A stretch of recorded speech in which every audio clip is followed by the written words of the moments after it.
if we are to look at economic growth, why are we looking at long-term issues? The short-term issues seem so preoccupying in terms of challenges of output gaps and low employment rates and widening income differentials and low levels of confidence. So why are we focusing on the long term?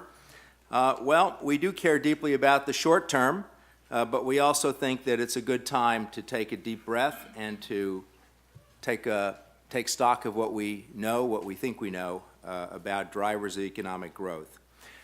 With that in mind, we have collected what we think is a group of excellent, one might even say outstanding, scholars in the field, and a group of equally eminent discussants. We all know the importance of economic growth. It's probably the only thing that Bob Lucas and Paul Krugman could agree upon, that economic growth is important.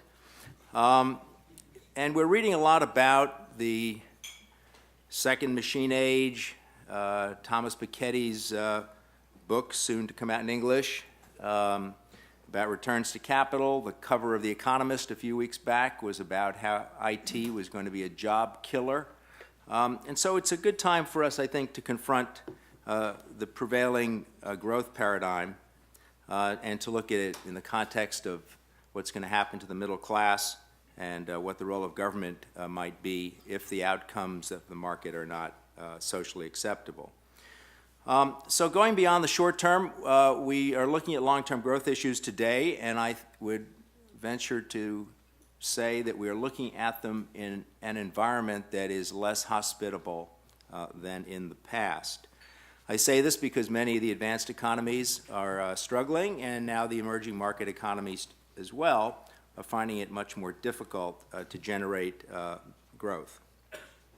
So it may well be that Danny Roderick was prescient, as he often is, that countries are going to have to choose between what's in their national economic interest and what's good for globalization, which has been the driver of growth for the last few decades. But now we're a little bit less convinced, I think, or some people are less convinced that globalization has these great returns, and certainly what the largest and second largest economies of the world are doing is being scrutinized both for its positive and its negative effects on the global system.